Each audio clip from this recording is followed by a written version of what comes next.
మనోరంజని Telugu times news ప్రతినిత్యం ప్రజల పక్షం.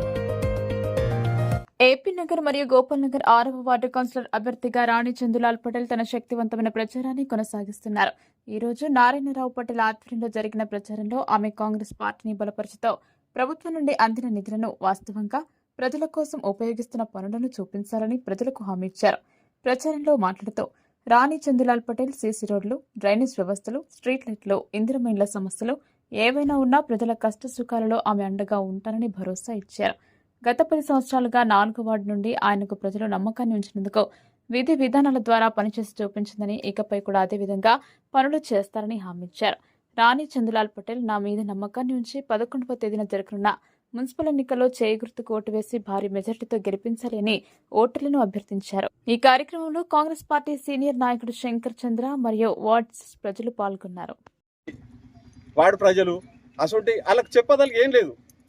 మేము ఈ డెవలప్ చేసిన నువ్వు చెప్పు కదా, ఏదైనా డెవలప్ చేయండి కదా.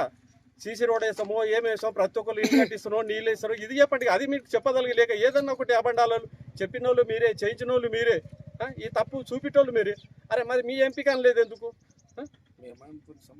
అన్ని సమానం. నేను అంతా ఏమేమో వాళ్ళకి కూడా గురించి ఏమైనా మాట్లాడారా? ఇది ఎందుకు ఇంత మీకు నేనంటే భయం ఎందుకు? మీరు గెలిచి చూపారు కదా, మీకు సత్తా ఉంటే మీరు గెలిచి చూపారు, దానికి ఇది ఉంటుంది. ధన్యవాదాలు. ఇప్పుడు ప్రతి దగ్గర మేము వాడవాడకు ఇంటింటికి గడప గడప తిరుగుతున్నాం. ప్రతి ఒక్కరు మాకు ఆశీర్వాదం ఇచ్చి అన్న మీరు రావాలా, మీరు చేయాలా, మాకు మీ వాడ లెక్క మాకు డెవలప్ చేయాలని చెప్తున్నాం. 15 సంవత్సరాల నుంచి మేము ఓటేస్తున్నాం కానీ మాకు ఏమి పనులు కాలేదు. ఇప్పుడు కూడా వచ్చి మీరు రోడ్లు డ్రైనేజ్ చేసారు, దానికి ధన్యవాదాలు తెలుపుతూ 11 తారీఖు నాడు మన కాలనీ వాసులందరూ చేతు గుర్తుకు ఓటి భారీ మెజారిటీతో గెలిపించాలన్నట్టు కోరుతున్నాను.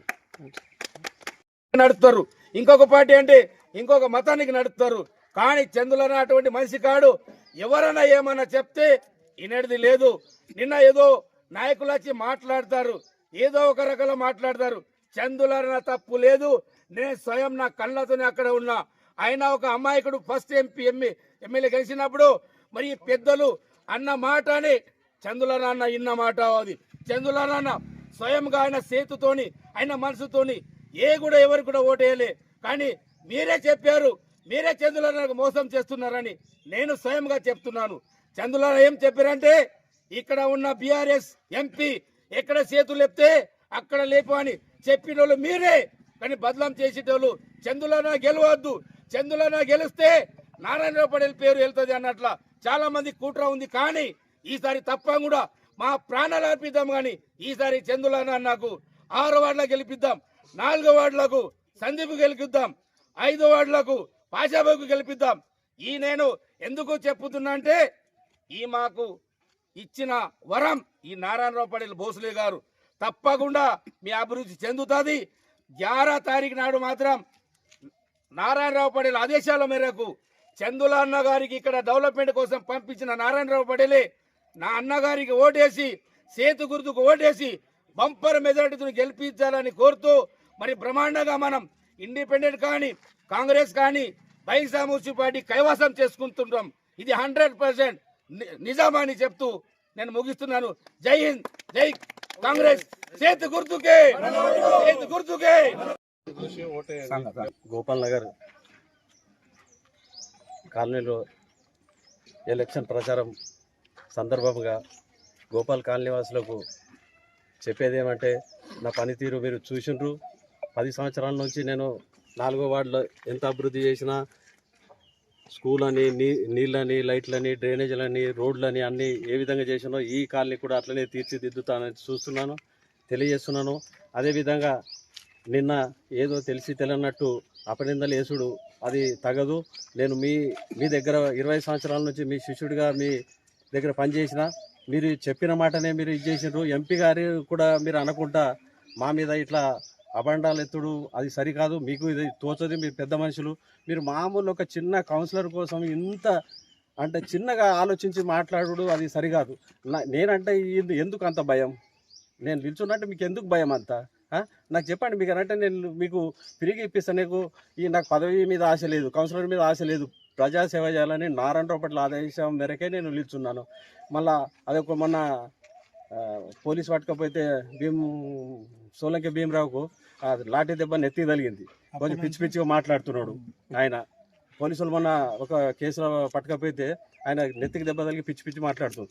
నా పార్టీ కాంగ్రెస్ పార్టీ, వాళ్ళ పార్టీ బీజేపీ. నీ పార్టీని బీజేపీ పార్టీని ఒక్కొక్క వాడాలో 4-5 రేపలు వాళ్ళకు నీకు సంతాయించడానికి తెలివి లేదు. నువ్వు ఏ పార్టీలో ఉన్నావో తెలియదు. గడ్డన్న సాబ్ నుంచి గడ్డన్న గారు, నారాయణరావు పటేల్ గారు, వేణుగోపాల్చారి గారు, విఠల్ రెడ్డి గారు, ఇప్పుడు రామరావు పటేల్ గారు. నువ్వు ఎందరి దగ్గరికి ఎట్లా తిరుగుతున్నావు? నీకే కొంచెం సోయి ఉంటే బాగుంటుంది అనేది నేను ఆలోచిస్తున్నా. రాత్రి నిన్ననే నీకు ఆ మాటలకు పిల్లలు కూడా రౌతులు బట్టి కొట్టేటట్టు ఉండే. నువ్వేం మాట్లాడుతున్నావు? నేను ఎట్లా నీకు సపోర్ట్ చేస్తా అంటే మీకు అంతెందుకు భయం? అది కొంచెం ఆలోచించుకొని మీరు మాట్లాడాలా. మీరు ఇప్పుడు నిన్న నిల్చున్న 10 సంవత్సరాల కింద మీరు నిన్న నిల్చుండి స్పీచ్ ఇచ్చిన రోడ్డు 10 సంవత్సరాల కింద నేను వేసింది. దాని మీద టిప్పర్ మొరం పోయి రాలేదు. ఇప్పుడు నాకు కూడా మీరు ప్రెస్ మీట్ పెట్టి పిలండి. నా వార్డు ఎంతున్నదో మీ 10 సంవత్సరాల నుంచి మీ బీజేపీ కౌన్సిలర్ ఏం డెవలప్ చేశారో మీరు చూడండి. మీ కళ్ళకి కానస్తలేదా? నేను చేసిన అభివృద్ధి పనులతోటే మన ఎమ్మెల్యే గారు ఎన్నిసార్లు శంకుస్థాపన చేయలేదు. నాకు పని ముఖ్యం, ప్రజలు ముఖ్యం. నాకు దీంతో నాకు అవసరం లేదు. ఇది నేను చెప్తా పోతే మీ అన్నీ అది బాగా నాకు ప్రజల కోసం నేను పనిచేస్తున్నాను. కానీ మీ అటువంటి వాళ్ళతో ఊరికి ఆలోచించడం మాకు అంత ఓపిక కూడా లేదు. భీమరావు గారు, మీరు కూడా కొంచెం ఆచితూచి మాట్లాడండి. మీరు జడ్పీటీ కలిసి మీరు మండలానికే కాదు, మండలం ఒక ఊరు కూడా న్యాయం చేయనోడుకి ఇటొచ్చి మాట్లాడితే నీకు ఏదైనా తెలుస్తుందా? ఇది కొంచెం మీరు ఆలోచించి మాట్లాడండి. ఇంకొకసారి ఎక్కడన్నా ఇట్లా మాట్లాడితే తెలకుండా మాట్లాడితే బాగుంటుంది.